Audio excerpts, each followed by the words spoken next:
Muito bem, esse é o relato de uma das passagens mais preciosas e conhecidas do Evangelho. Todos os evangelistas, todos os evangelhos contam essa história, mas eu escolhi a história em Mateus, porque ele introduz o personagem Pedro. Nós temos visto no Evangelho de João, não de forma proposital, mas eu comecei no 7º milagre, que é a ressurreição de Lázaro. Depois nós vimos o 6º milagre, que foi Jesus devolvendo a vista a um cego de nascença, uma prerrogativa que somente o Messias poderia fazer com que um cego de nascença pudesse enxergar. E hoje eu poderia vir nesse milagre que vai proceder a multiplicação dos pães. Mas eu fui até o Evangelho de Mateus, porque Mateus nos mostra com um pouco mais de detalhe o que aconteceu naquela noite, naquele momento em que Jesus, ao dizer para os discípulos subirem o barco e ir, ele tem um tempo de oração, e quando os discípulos estão já uma determinada distância, começa a ventania, o mar é agitado, e ali eles, temendo a morte, de repente Jesus vai ao encontro deles, andando sobre as águas. Porém eles pensam que é um fantasma, ficam amedrontados, desesperados, começam a gritar por socorro, até perceber que é Jesus, e Jesus assim se apresenta dizendo, tem de bom ânimo, sou eu, não temas. E aí Pedro faz algo que eu quero chamar a atenção essa noite, e o texto, Mateus quer nos chamar a atenção dessa forma, que é a reação de Pedro. Pedro vai dizer assim: se tu és quem diz ser, se tu és esse que está andando sobre as águas, e andar sobre as águas não é para qualquer um, aliás, só tem uma pessoa que anda sobre as águas, dentro da narrativa bíblica, a gente vai ver isso, manda que eu vá até ti andando sobre as águas também.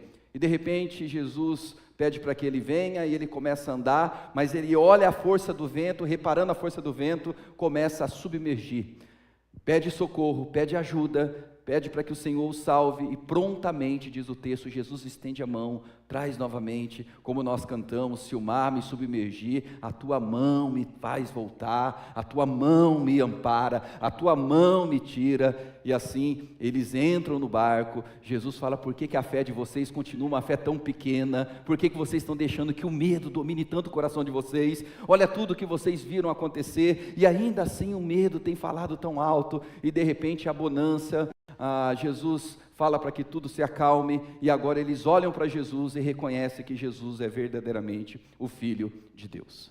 Mas eu quero ler esse texto com vocês, para que depois a gente, ao olhar para esse texto, consiga entender um pouquinho mais por que Mateus faz questão de falar sobre Pedro nesse episódio. Vamos olhar? Muito bem. Evangelho de Mateus, capítulo 14, a partir do versículo 22, acompanhe, por favor, a leitura. Logo a seguir, compeliu Jesus os discípulos a embarcar e passar adiante dele para o outro lado, enquanto ele despedia as multidões. E despedidas as multidões, subiu ao monte, a fim de orar sozinho. Em caindo a tarde, lá estava ele, só. Entretanto, o barco já estava longe, a muitos estádios da terra, açoitado pelas ondas, porque o vento era contrário. Na 4ª vigília da noite, foi Jesus ter com eles, andando por sobre o mar. E os discípulos, ao vê-lo andando sobre as águas, ficaram aterrados e exclamaram: é um fantasma! E tomados de medo, gritaram. Mas Jesus imediatamente lhes disse: tende bom ânimo, sou eu, não temais. Respondendo-lhe, Pedro disse: se és tu, Senhor, manda-me ter contigo por sobre as águas. E ele disse: vem. E Pedro, descendo do barco, andou por sobre as águas e foi ter com Jesus. Reparando, porém, na força do vento, teve medo, e começando a submergir, gritou: salva-me, Senhor! E prontamente Jesus, estendendo a mão, tomou-o e lhe disse: homem de pequena fé, por que duvidaste? Subindo ambos para o barco, cessou o vento, e os que estavam no barco adoraram, dizendo: verdadeiramente és filho de Deus. Eu não sei se agora na tua mente ficou um pouco mais com cores o texto, movimentos, vozes, mas antigamente eles não tinham o texto para ler como nós temos. Aliás, grande parte da população, quase que a maioria, não sabia ler nem escrever. O acesso que eles tinham aos textos era através da leitura. Então as pessoas exercitavam muito o ouvir, e dentro desse ouvir exercitavam o imaginário. Eles se colocavam na cena, eles se colocavam no lugar dos personagens, eles começavam a imaginar o mar. Eles tinham um imaginário muito mais criativo do que o nosso, que foi se acomodando. Hoje, quando a gente faz uma leitura bíblica, por exemplo, desse texto, a gente vai passando por expressões tais como o medo, aterrorizado, exclamaram, salva-me. A gente vai lendo, e na nossa mente é como se fosse algo monótono, algo uníssono. A gente não consegue ver as emoções aflorando, a gente não consegue imaginar. A nossa mente, numa leitura, um tanto se perdeu nessa criatividade. Então por que eu passei esse videozinho, eu contei para vocês e eu li com vocês? Para que a gente consiga se adentrar na história, participar da história, interagir, se engajar com aquilo que está sendo lido, para que não fique apenas uma informação vazia. E dentro desse cenário, o Espírito Santo vai iluminando a nossa mente, vai iluminando a nossa alma, nos ensinando a palavra e aplicando essa palavra, nos transformando e nos capacitando a vivê-la. Vamos orar para que Deus continue a falar ao nosso coração? Feche os seus olhos por um instante. Pai amado, nós acabamos de ver a Tua palavra teatralizada, representada. Acabamos de ouvir sobre a Sua palavra e acabamos de ler a Sua palavra. Mas nós reconhecemos que todo esse tipo de exercício é vazio, se o Teu Espírito Santo, de forma poderosa, graciosa, não abrir os nossos olhos, para que possamos enxergar a beleza do Evangelho. Não adianta, ó Deus, entendermos a Sua palavra de forma intelectual, se o Teu Espírito Santo não aplicá-la, não fazer com que ela permeie o mais íntimo do nosso ser, nos lugares, ó Deus, que nós trancafiamos, escondemos, temos vergonha de olhar ali para dentro. Mas o Senhor é aquele que nos sonda e nos conhece, e nós fazemos essa oração: sonda-nos, ó Deus, conhece o nosso coração, prova-nos, ó Deus, os nossos caminhos, vê se há em nós algum caminho mau e guia-nos pelo caminho eterno. Eu lhe peço, em nome de Jesus, amém, amém. Mateus registra 2 episódios no mar. E diferente do que nós imaginamos, o mar da Galileia não é um mar, na verdade é um lago, não é algo gigantesco como nós imaginamos por causa do termo mar. Se você já foi numa praia, talvez a primeira coisa que vem à sua mente, no seu imaginário, quando você lê um texto desse, é que era um mar gigante, que se perde no horizonte. Não, era um lago, que praticamente dividia regiões, então era muito comum ir de um lado para o outro. Mas uma coisa que é incomum acontecer naquele contexto, são tempestades e ventanias tais como essa. E o que nos chama a atenção, é que Mateus registra 2 momentos, que ao atravessar por aquele lago, aquele mar, acontece uma ventania, acontece uma tempestade, e parece que vai ser o fim. E quando a gente olha para esse texto, que é o segundo relato deles no mar, nós temos logo no início, no versículo 22, a expressão compeliu. Logo a seguir, compeliu Jesus os discípulos a embarcar e passar diante dele para o outro lado, enquanto ele despedia as multidões. Quando Mateus fala de Jesus no monte, lembra nas bem-aventuranças, Mateus capítulo 5? Jesus olha para aquela multidão de enfermos, multidão de gente perseguida, oprimida. Aí diz o texto que ele vai ao monte, por isso que a gente fala o sermão da montanha. Ele se assenta e começa a ensinar. Essa ideia de estar sobre o monte é como se fosse uma ligação com o livro de Êxodo, onde Moisés fala com Deus sobre o monte. Mateus vai trabalhando essas analogias com o Antigo Testamento para dizer: olha para Jesus. Eu sei que nós, como judeus, como na história, sempre olhamos para Moisés, e não que a gente vai desprezar Moisés, mas vamos olhar para aquele que está além de Moisés, vamos olhar para aquele que de fato é o nosso legislador, vamos olhar para Jesus, que é o Messias. Então Jesus vai no monte. Existe toda essa analogia feita por Mateus, mas também uma coisa muito clara no texto: ele vai no monte porque quer ficar sozinho, ele vai ficar no monte porque ele quer ficar um tempo longe das pessoas. É muito bom estar curando pessoas, estar falando com pessoas, ajudando pessoas, mas Jesus agora precisa de um tempo para si, um tempo para Ele. até porque ele está se preparando para uma grande missão. Ele vai pregar aos gentios, ele vai entrar em terreno perigoso, em situações complicadas, ele vai além de toda aquela geografia, quer seja em si, quer seja através dos discípulos. Então ele está orando. E aí eu destaquei essas duas expressões: e caindo a tarde. E versículo 25, na quarta vigília da noite, foi Jesus ter com eles andando por sobre o mar. Eu não sei se você sabe, eu vou ser mais sucinto aqui para não ficar muito teórico, mas os judeus dividem o dia de formas diferentes da gente. Por exemplo, a expressão cair da tarde é entre as 3 horas da tarde e as 6 horas. Ok? Então, qual é o horário que Jesus vai orar sozinho? Entre 3 horas e 6 horas. Vamos falar que ele começou às 6 horas? Às 6 horas da tarde, no cair da tarde, no finalzinho do dia, ele começa a orar. E o texto vai dizer que na quarta vigília da noite, foi Jesus ter com eles andando sobre o mar. Então, quando é que ele desce do monte? Ele para aquele tempo de oração, na quarta vigília da noite. A parte da noite, os judeus dividem em 4 vigílias. A primeira vigília começa das 6 às 9. Das 9 ao meio-dia. A terceira, à meia-noite. Da meia-noite às 3 da manhã e das 3 da manhã às 6. Vamos fazer uma continha básica aqui para entender quanto tempo Jesus passou a sós orando na presença do Pai. Vamos lá, se começou às 18 horas, vamos lá. 6 da tarde, 7, 8, 9, 10, 11, meia-noite. Ok? 1, 2, 3, 4. Quanto que deu aí? 11. Você consegue imaginar isso? 11 horas na presença de Deus. Isso na nossa mente não cabe.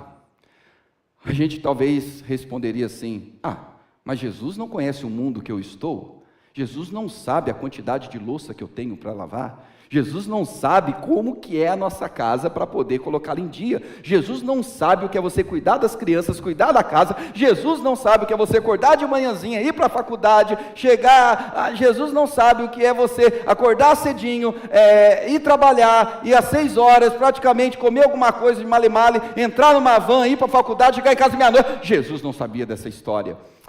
Será que não? Será que não? Porque a agenda de Jesus é uma agenda intensa com pessoas. E é por isso que ele orava tanto. E aqui eu coloquei uma frase que para mim expressa um pouquinho esse tempo de comunhão de Jesus. Caminhar com Deus é desfrutar de solitude em oração, para aprender a estar com outros e enfrentar os dilemas da vida. Sua capacidade de lidar com as pessoas e dilemas será proporcional à sua vida de oração. Gente, eu não quero que você se sinta culpado, eu não quero me sentir culpado essa noite, mas quando a gente olha um Jesus orando 9, 10 horas, depois de atender tanta gente, seria mais fácil se o texto dissesse: depois de um dia exaustivo, Jesus foi tirar uma soneca. É mais óbvio, mas não, ele passa 9, 10 horas orando, orando, orando. Sabe por quê? Porque caminhar com o Pai, caminhar com Deus, é você desfrutar de solitude. Sabe qual a diferença de solitude e solidão? Solidão, muitas vezes nós estamos cercados de pessoas, mas ainda assim estamos sozinhos. A solitude é um ato intencional, que você diz: eu vou tirar um tempo para mim. Eu vou me ausentar de toda essa muvuca de acontecimento de gente e vou tirar um tempo para mim. Eu quero estar a sós comigo mesmo e nesse estar a sós comigo mesmo, eu quero trazer Deus para essa relação. Eu quero ter um tempo em que eu vou olhar para dentro de mim, eu quero olhar para os meus sentimentos, para as minhas emoções, para aquilo que passa na minha mente, para aquilo que eu imagino que há de acontecer, aquilo que aconteceu, aquilo que está acontecendo. Eu quero ter um tempo desfrutando, eu quero ficar em silêncio na presença do Pai, porque ficar em silêncio na presença do Pai é orar. Eu quero chorar se necessário for, eu quero gritar se necessário for, eu quero gemer se eu não tiver palavras se necessário for, mas eu quero passar um tempo de solitude na presença de Deus. E isso, gente, é um desfrutar, não deveria ser um peso, porque quando você está numa companhia de alguém que você ama, que você gosta, gente que você gosta do papo, gosta da ideia, gosta da presença, não dá vontade de ficar muito mais tempo? Aí você olha e fala, puxa vida, já passou tanto tempo, vamos continuar esse bate-papo amanhã? E se deixar, vira a noite, a madrugada, e você fica conversando com aquela pessoa, batendo aquele papo gostoso, ouvindo, falando, rindo. Se você tem um desfrutar da companhia de gente que você ama, por que nós não temos esse mesmo desfrutar na presença de Deus? E se você quer aprender a lidar com pessoas, você precisa aprender a orar. Se você quer saber lidar com pessoas difíceis, assim como você é difícil, assim como nós somos difíceis, se a gente quer aprender a lidar com gente de verdade, a gente tem que aprender a lidar com Deus em oração. Ter esse tempo de desfrute, de solitude na presença dEle. Se a gente quer aprender a lidar com os dilemas da vida, com as tempestades, com as ventanias, com as oposições, com as adversidades, a gente precisa aprender a ter esse tempo com Deus. Talvez a sua fala seja, nossa, eu estou ocupado demais para orar. Eu sou uma pessoa muito ocupada. Olha que interessante, o pastor Bill Hybels tem um livro intitulado Ocupado Demais para Deixar de Orar. Olha o título, que provocativo. Eu estou ocupado demais para deixar de orar. Normalmente a gente fala o contrário, né? Eu estou ocupado demais para orar. Ih, minha vida é uma correria, você não imagina como é corrida a minha vida. Por isso que eu estou ocupado demais para orar. Aí ele escreve um livro dizendo, eu estou ocupado demais para deixar de orar. Ou seja, por causa dessa ocupação que é verdadeira, eu preciso orar. Senão, essa ocupação, o estar ocupado demais, vai me consumir, vai me destruir, vai me envenenar, vai me estressar, vai fazer eu perder o sabor, eu vou começar a fazer as coisas no automático. Eu estou ocupado demais para não orar. Aí eu separei 3 frases desse livro, olha que interessante. A primeira, você nunca terá tempo para orar, precisa criar tempo para isso. É interessante que na verdade a gente não dá tempo para Deus, a gente não tem tempo, o tempo é de Deus, é Deus que nos concede tempo. E a pergunta é, como que você administra o seu tempo? E aí uma das frases, você nunca terá tempo para orar, precisa criar tempo para isso. Ou seja, se você não entender que naturalmente você não vai encontrar dentro da sua agenda um tempo de oração, e você precisa provocar esse tempo, precisa dizer, eu irei parar para ter esse tempo de oração, você não vai orar. A ocupação demasiada vai consumir o seu tempo, de repente você sempre vai estar cansado para as coisas de Deus, sempre vai estar cansado, desanimado, dor de cabeça, durante o dia está um pique, falou qualquer coisa relacionada à solitude, presença de Deus, não sei, eu estou meio... Segunda frase, se a oração é tão poderosa como acreditamos, por que fazemos tão pouco dela? A gente fala tanto às vezes de oração, a gente conta histórias de oração, a gente lê na Bíblia que um homem orou, Josué orou, a lua se deteve, o sol parou. A gente vê cada coisa a respeito da oração e a gente fala com entusiasmo, a gente prega sobre oração, compartilha, ora por mim. É uma das coisas que eu mais ouço e está tudo bem ouvir isso, ora por mim. É o crente 6 horas. 6 horas por mim, 6 horas por mim, 6 horas por mim. Mas se eu acredito na oração, por que bendito, bendita do Senhor, você não ora? Por que que eu não oro? Por que que nós como igreja não oramos? Por que quando a gente vai ter uma vigília aqui, aparece meia dúzia de gato pingado? Se bem que da última vez tivemos 60 pessoas, achei tão bonito, foi 60, 80, uma coisa assim, encheu, achei lindo aquilo. Mas onde você estava? Eu já oro quando acordo, Deus abençoa meu dia, ou de repente faz até uma coisa mais resumida, faço em nome do Pai, do Filho e do Espírito Santo, amém, e vou. A terceira frase, quanto mais ocupado estamos, mais precisamos de oração. Esse é o cerne do livro. Quanto mais ocupado estamos, mais precisamos de oração. Sabe por quê, meu irmão, minha irmã? A oração vai te ajudar a perceber na sua ocupação aquilo que é vaidade. Às vezes você está ocupado com coisa que não tem nada a ver. Você está se ocupando com aquilo que não tem peso para a eternidade, muito menos para agora. Você só está se ocupando com coisas fúteis, coisas egoístas, coisas superficiais, efêmeras, passageiras. Mas quando você se dedica à oração, o Espírito Santo vai te ajudando a coordenar o seu tempo. O Espírito Santo vai começar a te ajudar a entender o que é para você abraçar e viver de verdade e o que não é. Porque às vezes a gente quer fazer tudo, quer abraçar o mundo. Ah, meu irmão, minha irmã, você vai dar tilt, vai surtar, não tem como. Mas o que eu tenho que pegar e o que eu não posso pegar? Com o que eu preciso me comprometer e o que eu não posso me comprometer? Eu não sei. Vou saber a tua vida? Não sei, você que sabe. Aí eu pergunto, você sabe? Também não sei não, pastor, por isso que eu pego tudo que me vem à mão. Tudo que vem eu falo sim, vou que vou. Aí de repente você faz, mas já não está aguentando mais viver. Tem um tanto de coisa que você deveria não fazer. Deveria dizer não. Outras deveria falar sim. O que, pastor? É o Espírito Santo que vai te orientar, bendito, bendita. O Espírito Santo vai te ajudar, pode ter certeza. Tem coisa que vai falar assim, olha, parece muito bonito, é muito nobre, mas não é para você. Deixa isso para outro. Divide isso aí, partilha com outro. Amém ou não amém? Essa pregação vai terminar tipo igual a do Paulo hoje, meia-noite. Ainda bem que as janelas estão fechadas, para quem entende Bíblia, sentiu a indireta. Versículo 24, entretanto, esse texto, gente, é cheio de expressões que vão causando uma mudança de cenário. Jesus colocou aqueles discípulos no barco, disse para entrar, beleza, Jesus falou, a gente entrou no barco, mas o que acontece? Entretanto, o barco já estava longe, a muitos estádios da terra, açoitado pelas ondas, porque o vento era contrário. Deixa eu te falar uma coisa bem interessante. Não significa que sempre que você vê uma tempestade em alto mar, ou uma chuva, significa o que eu vou falar. Mas dentro do Evangelho de Mateus, por exemplo, essas expressões de mudanças drásticas no tempo, no clima, têm a ver com ações sobrenaturais. Eu coloquei no rodapé, lá no capítulo 8, quando fala a primeira vez que eles entram no barco e Jesus está dormindo, e aí eles despertam Jesus, o texto diz que Jesus repreendeu o vento. Oxe!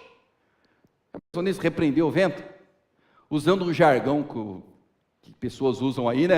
Está amarrado o vento em nome de Jesus. Você não uma coisa dessa? Se você vê alguém chegar para o vento, chuva, eu te repreendo em nome de Jesus. Oh, que coisa estranha, você está falando com a chuva está personificada para você? É porque dentro desse contexto, quando se fala do mar envolto, agitado, normalmente se tem a mentalidade, e até em contextos de ação, de oposição espiritual. Olha que interessante isso. Então, naquele primeiro evento no mar da Galileia, que Jesus repreende a força do vento, ele não está repreendendo necessariamente a natureza. Ele está usando o mesmo termo que se usa para repreender um espírito maligno. Lá no início nós vimos que depois de Jesus multiplicar os pães, os peixes, aí ele vai e despede os discípulos para que eles pudessem passar para o outro lado do lago, do mar. Você sabe do lado que ele estava?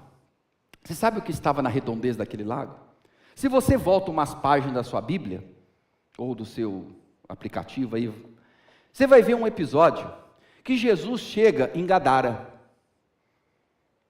E quando ele chega lá, ele encontra um camarada que está empesteado de demônio.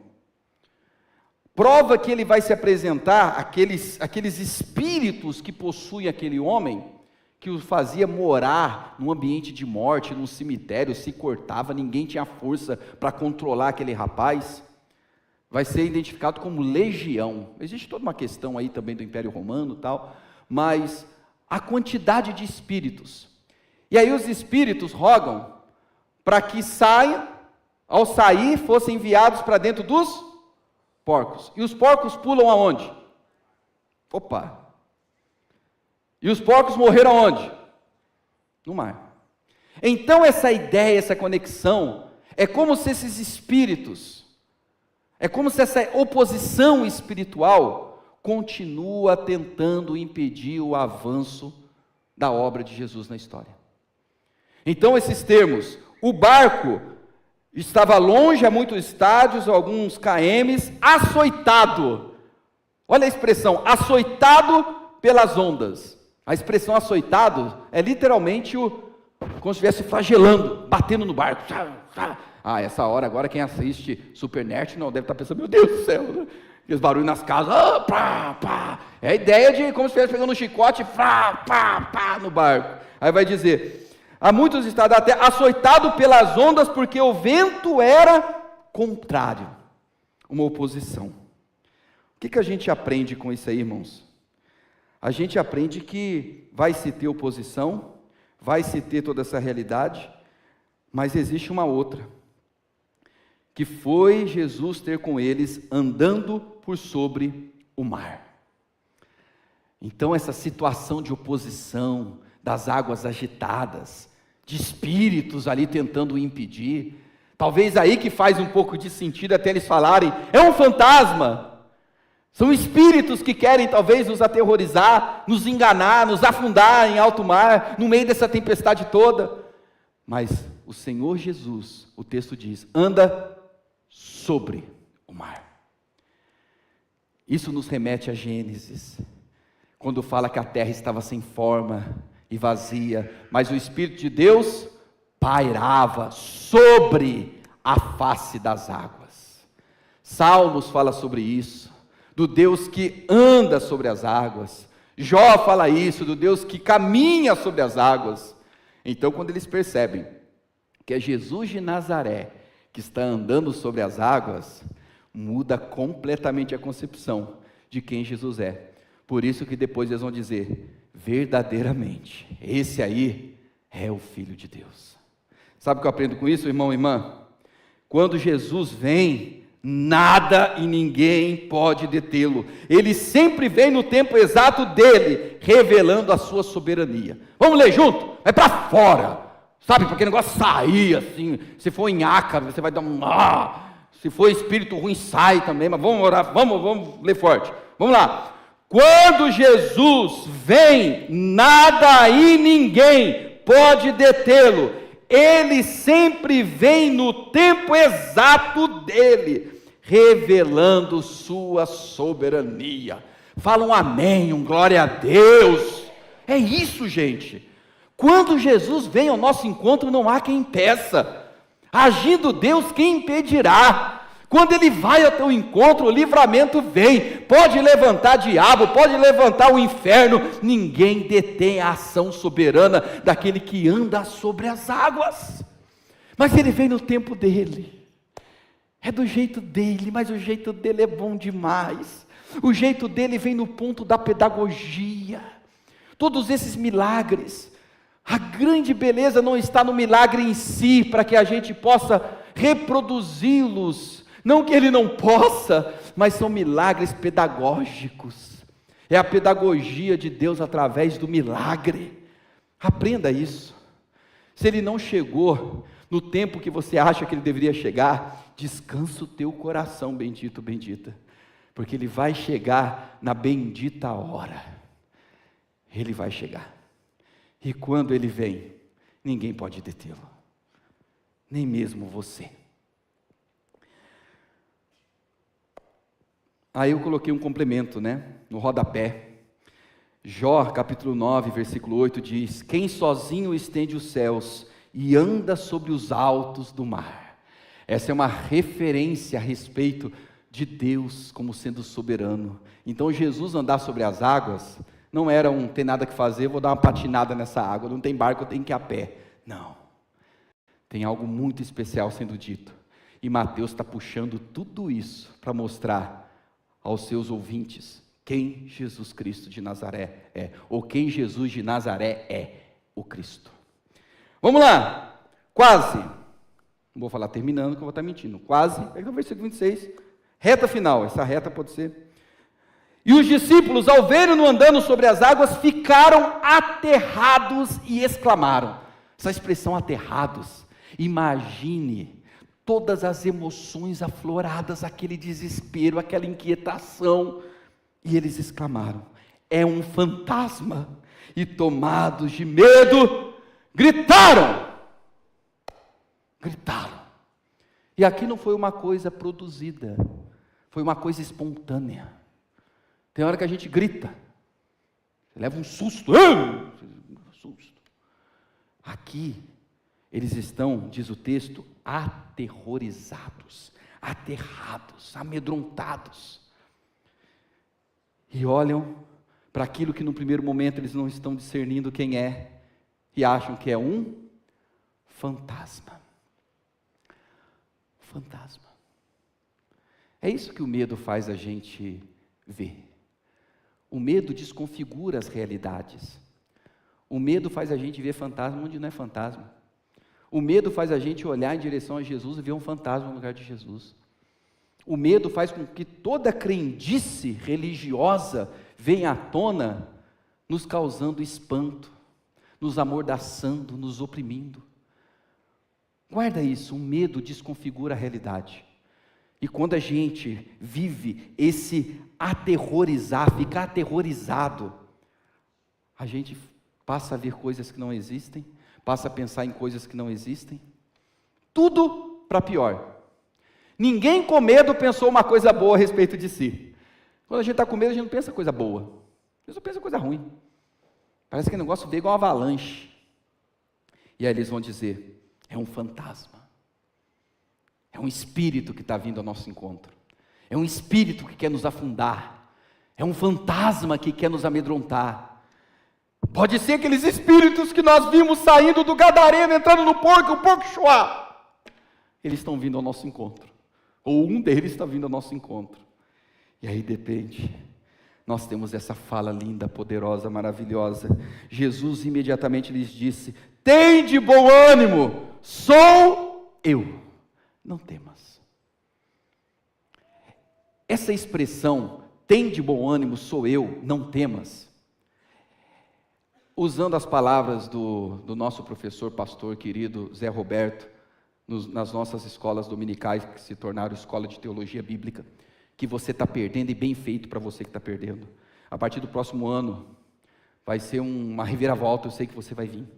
Mas ele estava ensinando para a gente, por exemplo, um recurso, que a escrita hebraica, no Antigo Testamento, no Novo Testamento, se utiliza para poder chamar a atenção dentro de um texto. Lembrando que o pessoal está ouvindo, eles estão ouvindo. Então precisa fazer com que os ouvintes prestem atenção em alguns detalhes. Às vezes aqui, para eu fazer você prestar atenção, eu levanto a voz, abaixo a voz, mexo o corpo, mudo o tom de voz. Eles tinham um recurso, repetir palavras, mas um deles que a gente aprendeu com o pastor Zé Roberto, é uma forma de um sanduíche. O sanduíche tem ali, vamos imaginar o pão, um pão em cima, um pão embaixo, tudo é importante no sanduíche, mas o que é mais importante e saboroso? A carne, o meio, a carne, só para te matar a curiosidade, olha que belezinha, é isso que está acontecendo nesse texto. Ah, vai dar para ver agora? Não, é só para você olhar e falar assim, puxa vida, por que eu não vim na escola dominical? Eu vou falar, é bem feito para você, não vou olhar mais, acabou, ponto. Ou seja, ali, esse texto, gente, é como se fosse, ó, a letrinha A lá em cima, forma com a letrinha B, a letra A aqui embaixo. A letrinha B lá em cima é o B ali embaixo. A letrinha C lá em cima é o C ali embaixo. E o que está no meio? A carne, o D. Qual que é a ênfase de Mateus ao contar essa história? Tende bom ânimo, sou eu, não temais. E essa expressão, sou eu, Mateus está fazendo com que o povo se lembre de um episódio que aconteceu lá em Êxodo, quando Deus se revela na sarça ardente para Moisés, fala da missão que ele teria, e ele diz assim, quem é o Senhor? Se eles me perguntarem quem é que te enviou, o que eu vou dizer? E Deus se revela a Moisés dizendo, diga a eles que o eu sou, me enviou a vós outros. No Evangelho de João, João usa essa expressão 7 vezes, eu sou o pão da vida, eu sou a ressurreição, cenas do próximo capítulo, como as aulas do Zé, que você pode vir. Mas eu quero falar com você do tem de bom ânimo, sou eu, não temais. Sabe como a gente tem bom ânimo? Gente que está desanimada. A ideia de ânimo é vida, é alma. Às vezes a gente está sem alma para viver, está fazendo as coisas no automático. Você já se sentiu sem alma? Sem ânimo? Parece que você está vegetando, o tempo está passando e parece que... Como que eu consigo ter um bom ânimo? Como que eu consigo não temer? Ah lá o tracinho embaixo, sou eu. A gente traduz como sou eu, mas lá no grego está eu sou. É que ia ficar estranho no português. Tem de bom ânimo, eu sou. Fica estranho. Eu sou o quê? Não é para completar não. É para deixar exatamente aberto, fazer essa conexão. Eu sou. Aí no caso, sou eu. Em Jesus, meu irmão, minha irmã, você tem um ânimo bom. E não é se animar com aquilo que é passageiro, não que não seja bom, mas é um ânimo, uma alma, que somente aquele que soprou no Gênesis pode soprar sobre você aqui agora. É aquele fôlego de vida, aquele sopro de alma de vida, que faz você ser revitalizado, apesar das limitações, apesar dos problemas, apesar das dores, você se levanta com tanta graça, venha a oposição que vier, eu não terei medo, porque o grande eu sou está comigo. Isso faz toda a diferença. E agora, versículo 28, respondendo-lhe Pedro disse, se és tu, Senhor, já que está dizendo que é o eu sou, perceba como Pedro percebeu o negócio. Espera aí, Jesus está dizendo que ele é o eu sou? Já que tu és o eu sou, já que tu és o Adonai, o Kyrios, já que tu és quem está dizendo ser, então é o seguinte, manda-me ter contigo por sobre as águas. E ele disse, vem. E Pedro, descendo do barco, andou por sobre as águas e foi ter com Jesus. Reparando, porém, na força do vento, teve medo e, começando a submergir, gritou, salva-me, Senhor. Pedro representa a comunidade, Pedro representa a igreja, Pedro representa você, Pedro me representa. Pedro é a expressão de gente como a gente que oscila, que está aprendendo quem Jesus é, que no momento fala que eu ando sobre as águas, se o Senhor falar, eu vou, porque aí eu vou andar. Não é se eu quiser, não é se eu querer, eu quero, eu vou andar, vai andar, vai afundar. Já tentou? Tenta para você ver se vai afundar. Mas se o Senhor disser, eu ando, eu vou. E aí Jesus disse, come on baby, vem Pedro. E ele começa a andar sobre as águas. Sabe uma coisa que é interessante, que eu fui pesquisar? Existe uma tradição rabínica, que um personagem chamado Nachshon ben Aminadab, isso é uma história que é contada no Midrash, no Talmud babilônico, é uma história que corria, não se sabe com exatidão se essa história estava no tempo de Jesus, mas tudo indica que era uma tradição oral, que foi registrada nesses livros dos judeus. É uma história que quando o povo de Deus estava saindo do Egito, e agora se depara com o Mar Vermelho, Deus tinha dito, marcha. E aí que o povo parou. Mas um homem chamado Nachshon ben Aminadab, que na Bíblia esse homem que aparece, o nome dele, que é um dos líderes da tribo de Judá, esse homem começa a andar. E ele vai entrando no mar. Dá um passo, 2, 3, a água vai na canela, 4, o negócio está indo aí, 5, a água vai subindo, e quando chega aqui, que ele está quase se afogando, aí Moisés toca com o cajado, e o mar se abre, e aí esse homem não se afoga. Você consegue imaginar algum tipo de vínculo, de background com o que está acontecendo aqui? Da mesma forma que historicamente nós temos alguém que está ali entrando no mar, mas vem a ação de Deus que o impede de morrer afogado, mas num momento ele tem um ato de fé, de ter entrado. Isso, gente, está dentro do Midrash, está dentro dos escritos judaicos, compõe aquele contexto. Vem Pedro, com a mesma fé, e ele começa.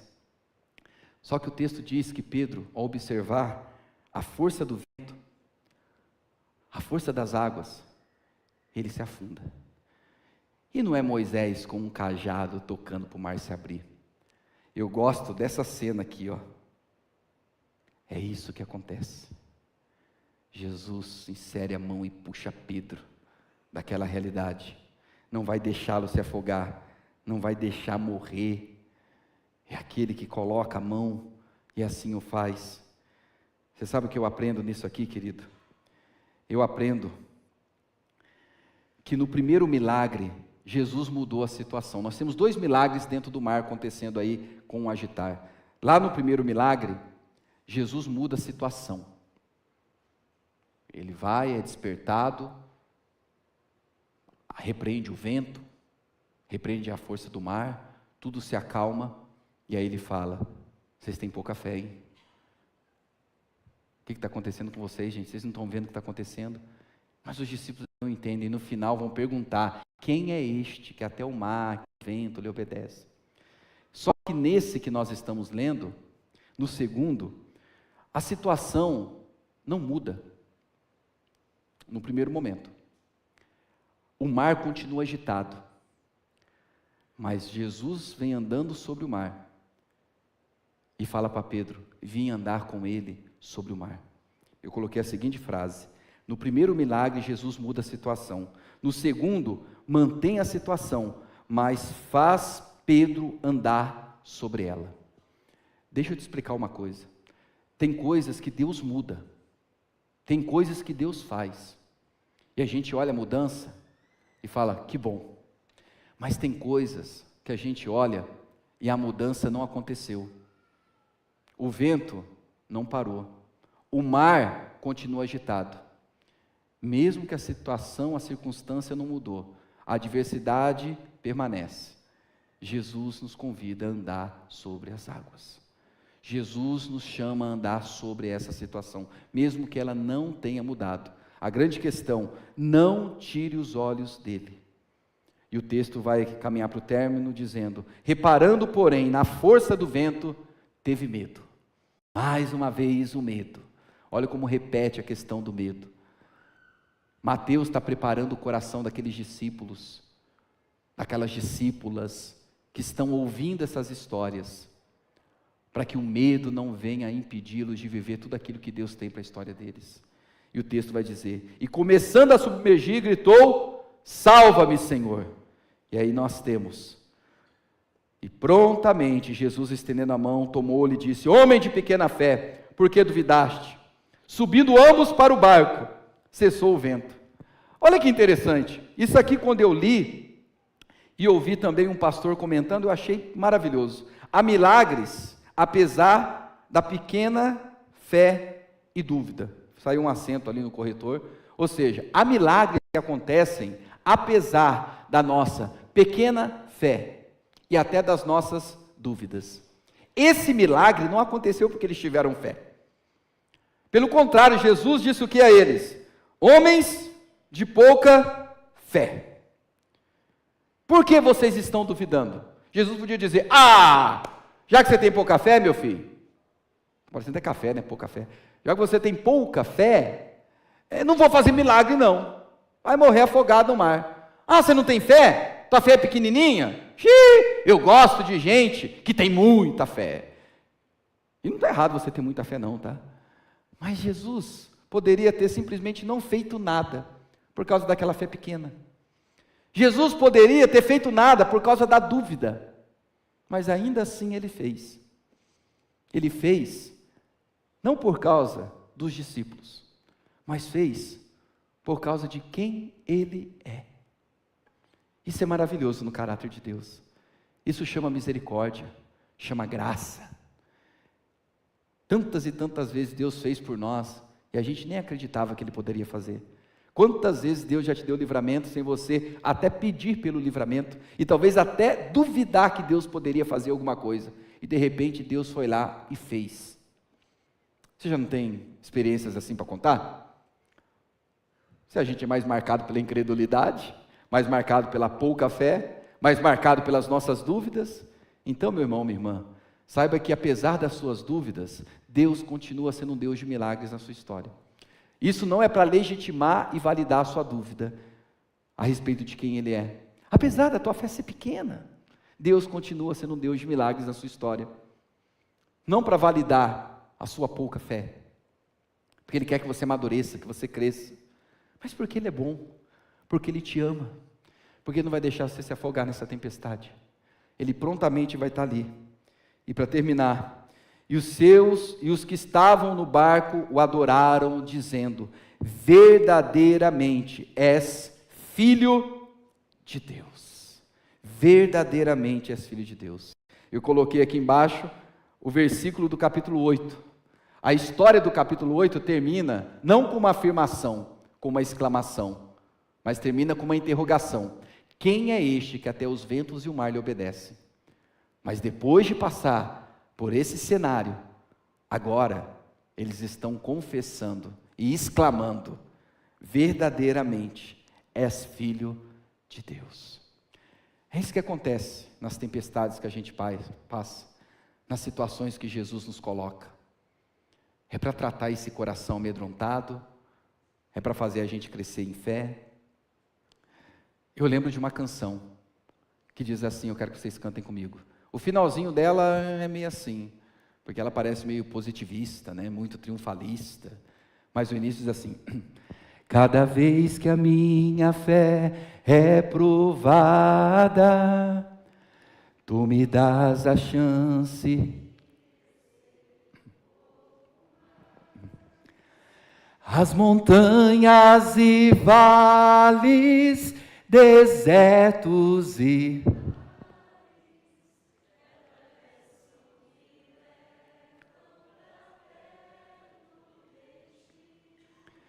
minhas provações não são maiores que o meu Deus, e não vão me impedir de caminhar. Se Deus não mudar a situação, ainda assim você vai. Deus vai me fazer andar por sobre as águas, rompendo em fé, minha vida se revestirá, rompendo em fé, com ousadia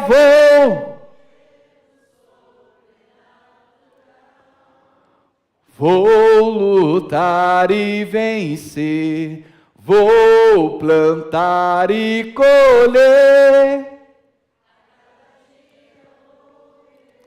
rompendo em fé. Vamos aproveitar 2 minutinhos para a gente compartilhar um pouquinho daquilo que a gente acabou de ouvir, da parte de Deus. Coloca o videozinho não, a tela. Queria que você fotografasse o que está escrito ali. Não sei se ficou claro, eu fui mexer no estilo da letra.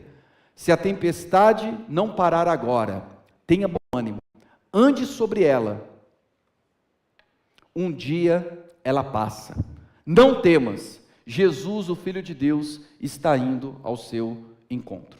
Faça isso, dá um clique, fotografe, compartilhe, para que pessoas que talvez estão passando por essas tempestades, entendam que Deus está indo ao encontro delas, que Jesus é aquele que vai ao encontro, e se a tempestade não parar agora, Jesus traz ânimo para continuar caminhando, e não temas, um dia ela passa, enquanto ela não passa, a gente passa com Ele, mas Ele pode também fazer passar agora. Deus amado, nesse momento, nós queremos interceder por essas pessoas que talvez estão lendo essa frase, que essas pessoas sejam tocadas pelo mesmo Espírito que tocou o coração dos discípulos, que tem tocado o nosso coração. Gente que talvez tem passado por uma tempestade, adversidade, oposições espirituais malignas, ou até mesmo contextos naturais da vida. Mas gente, ó Deus, que tem estado um tanto desanimada, o Senhor pode fazer com que essa tempestade pare agora. Talvez pessoas que estão aqui vivendo suas tempestades, basta uma palavra sua e o Senhor coloca fim a essas tempestades, o Senhor traz bonança, o Senhor traz calmaria. Eu clamo a Deus, pessoas que estão aqui, passando por suas adversidades, pelos ventos contrários, que pelo poder do Senhor, que o Senhor venha soprar, venha falar, repreender toda essa adversidade, quer seja de causa natural ou sobrenatural. Mas se a situação não for mudar, anima o coração dessa pessoa enquanto a situação não passa. Não deixa essa pessoa se submergir, afundar, naufragar, Senhor, nessa tempestade que ela está passando. Em nome de Jesus, que haja, Senhor, sobre essa vida, o ânimo do Senhor, que ela não tenha medo, que ela não seja paralisada pelo medo, escravizada pelo medo, que o medo não venha deturpar suas percepções da vida, do Deus que veio ao encontro, em nome de Jesus. Enquanto, ó Deus, a situação permanece como está, eu peço que o Senhor esteja fortalecendo a vida dessa pessoa, porque o Filho de Deus está indo ao seu encontro.